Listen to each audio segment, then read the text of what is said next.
everybody. It's Wednesday morning, 11 o'clock Central Time, and that means it's time for Brown Bag Lunch. I'm Dr. John Sherk, and here to give you thoughts and tips and tricks and paradigms and tactics and other ways to improve the lives of technicians, whether you are a technician or you are caring about one. So I want to return today to the 5 problems that techs have. I think it's an important paradigm. You've heard me talk about it before if you listen to all of these. And if you haven't, you need to hear it. But if you have, it's good to bring it back in front of you again so it is fresh. So um, these are the things, the primary sort of factors that cause dissatisfaction for a tech on the job in particular. And also are the primary 5 reasons that a technician would consider taking a job at another company. So, for technicians who are thinking, do I want to make a change? And for managers and company owners who are trying to retain techs, these 5 dynamics or these 5 problems, these 5 challenges are what you need to account for. Okay. So, the first one is immediate resource needs. Now, what this means is either they can't pay their rent this month, or at the end of it, they're working 100-hour weeks and um, there's no end in sight. They happen at both times. You get the um, off-season income challenge, and then you get the working out of your mind hours in the on-season. And so both of these and represent basically how do I get to the end of this month and make it to next month.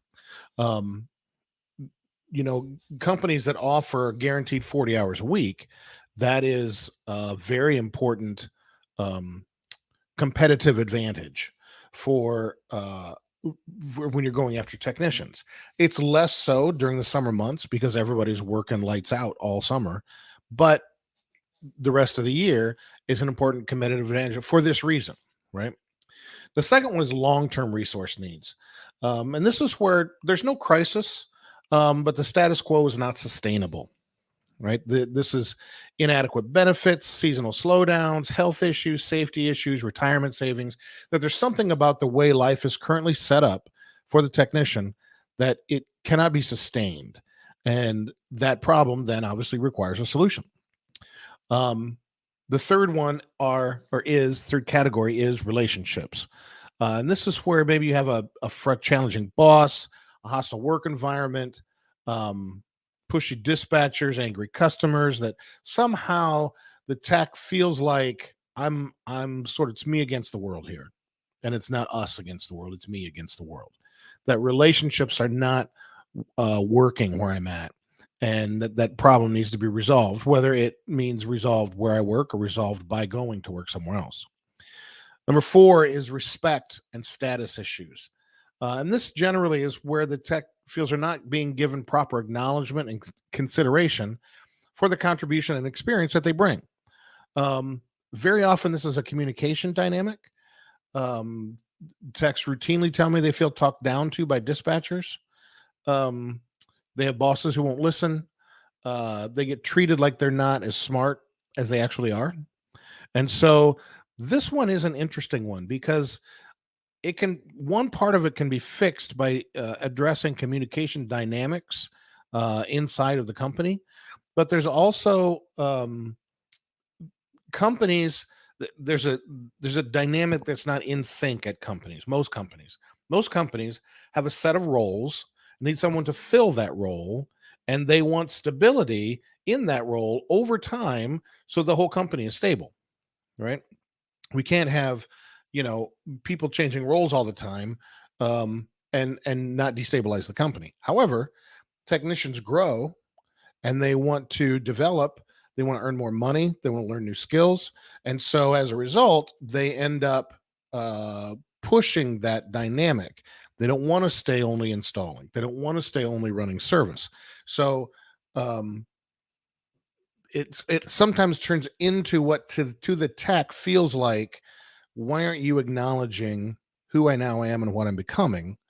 And there's an organizational inertia, an organizational pressure to keep them where they are now for the stability of the company. And this very often, when I hear this dynamic, when the technician talks to me about it, it comes out as they don't respect me. Now, this is tough because I don't think respect is the actual medium of what we're talking about here. I think that managers and owners are desperately trying to keep up, and it's like, can one thing just stay stable so I can deal with something else? They don't mean to be disrespectful. It doesn't. It's not. That's not really what's going on in their head. But the technician still feels held back and not viewed the way they want to be viewed, and not be given opportunities they feel they are worthy of being given. And all of this then amounts to a respect issue in the mind of the technician. Okay. So because of that, this dynamic of respect, I need to be given respect. Of all of them, in some ways, it's the most amorphous. It's the most difficult to exactly define, um, and therefore is sort of the most soft in a sense.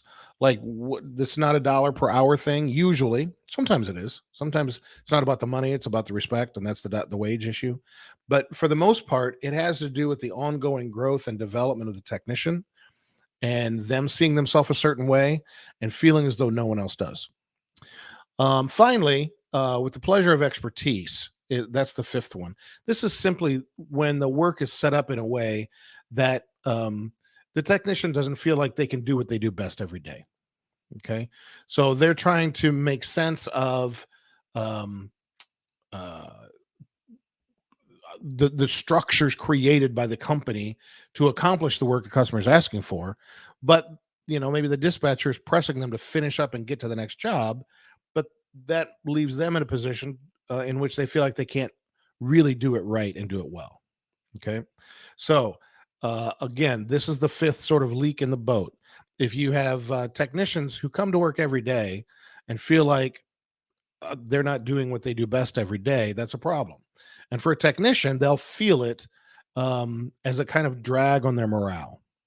And if someone says to them, "Hey, at our company, we don't make people do that. We don't make people leave a job before it's really done right," that's going to be a gateway for them to consider that other company. Okay. So now, if you're a technician, those are the five: immediate resource needs, long term resource needs, relationships, respect slash status, and the pleasure of expertise. Now, when you're trying to decide, am I happy where I'm at? Do I want to go somewhere else?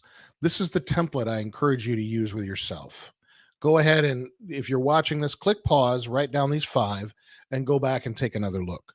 Because if you just feel vaguely like, I'm not sure, I just don't feel like maybe I feel like I'm done here or whatever, it's one of these five. Okay. So rather than just kind of feeling unhappy vaguely, maybe considering another job where maybe you would feel happy vaguely, do a little analysis. Which of these five is it? Immediate resource needs, long term resource needs, relationships, respect, or the pleasure of expertise? And if you're able to identify which of these five is the reason you're considering going to somewhere else, this now becomes an easier basis to go to the powers that be in your company and have a conversation about it where you can solve this problem. And if they say to you, "Well, that's just how we work, we're not going to solve that problem," well, now you know, right? And if you want to find somewhere else where that isn't a problem, then that's your option. But at least you know that A, you're not going from the frying pan into the fire, and you know that you've looked at it, addressed it meaningfully, and assessed what you're doing, what you think, and you know what to then ask for in the new job, right? Okay. So that's it. The big five needs that it's I encourage all of you to put these on a note card, remember them. Every service manager should have these on the tip of your tongue, all five, because when you're dealing with a technician and you've got a frustrating issue, you need to know which gateway to walk through. And because if you don't have that, you need to know, is this a respect conversation? Is it a relationship conversation? Is it a doing what I do best conversation? Which one of these is it? So that it doesn't just turn into a shut up and do your job conversation, which then leads to I'm giving you my 2 weeks conversation. Okay. I'm Dr. John Sherk. It's been Brown Bag Lunch. I'd love for you to reach out to me, maybe be on my podcast if you like. Lots of people tell me that they don't know why they would be on my podcast. And usually that means I would love for them to be on my podcast because I'm not, I have plenty of experts to bring onto the podcast, but I don't have enough people who want to come on and just tell their own story and just talk through what life as a technician is like for them right now. And the podcast is for technicians, HVAC Joy Lab. It's for technicians. So if you're a tech and you would like to just come on, do a little professional coaching on the air, or just kind of tell your story, I'd love to have you on. Reach out below and we'll send you the link to the questionnaire to get you set up to do it. So again, my name's Dr. John Sherk, and it's been Brown Bag Lunch. We'll see you next week.